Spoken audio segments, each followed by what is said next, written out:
ngerti.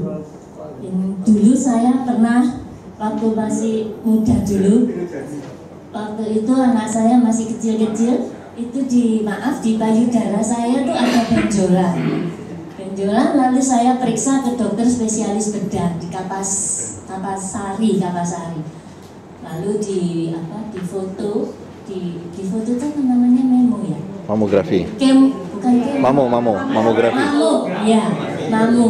Kemudian waktu saya pergi ke dokter itu dia bilang di tempatnya ibu ini yang satu ada 2, yang satu ada 1, dia bilang gitu. Coba ibu ke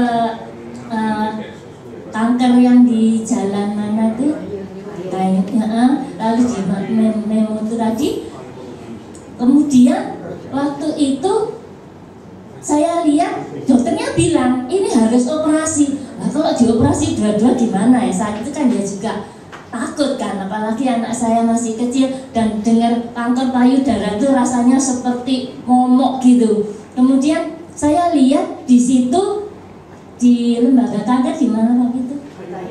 Bukan Kayun, pemeriksaan itu lab itu dekat sini kok.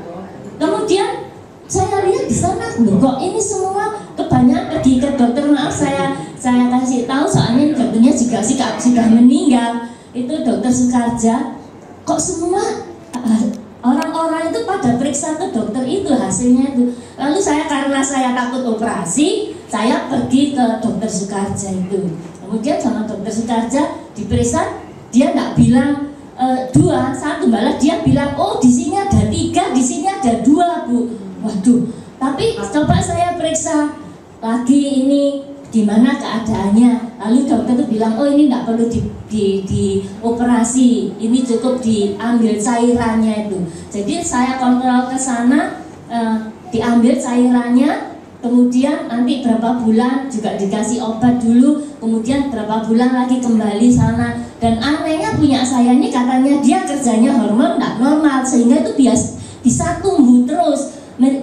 Misalnya satu ini diambil cairannya, dia akan kempes, nanti tumbuh lain lagi. Selama masih hormonnya masih kerja kuat, dia masih bisa tumbuh. Jadi terus begitu. Tapi kalau tidak ke sana juga nanti tambah banyak, tambah besar. Jadi harus diambili terus cairannya. Ya saya tuh ya susah ya, karena apa? Karena tiap kali mesti disumpek itu, disedoti terus. Nah, satu waktu saya nggak mau ke sana, saya pergi ke dokter lain, dan di sana dokter tuh mengenakkan, oh nggak apa-apa ini, nggak apa-apa, saya nggak periksa. Dan terakhir saya lihat kok tambah besar, saya nggak enak, saya kembali lagi ke dokter Sukarja itu. Cairannya itu sudah berubah warna.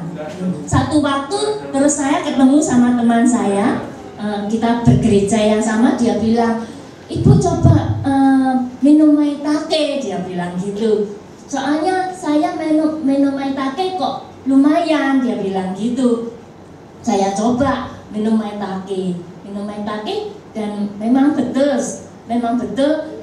itu benjolan itu tambah mengecil, dan itu payudaranya tuh enggak besar. Biasanya kalau benjolannya sudah besar kan payudaranya juga pengaruh gitu. Dan saya minum itu, konsumsi itu, terus saya pergi ke dokter kan itu pertumbuhan itu kok tambah lama tambah mengecil. Jadi terus sampai sekarang saya sudah tidak kontrol lagi karena sudah baik, sudah sembuh. Dan ini juga waktu itu saya juga sering keputihan, saya sampai pergi ke dokter mana itu terus masih keputihan. Dengan tidak sengaja saya mengonsumsi maitake itu, keputihan saya itu juga berhenti. Jadi ini yang dapat saya bagikan supaya menjadikan pengalaman juga bagi kita semua.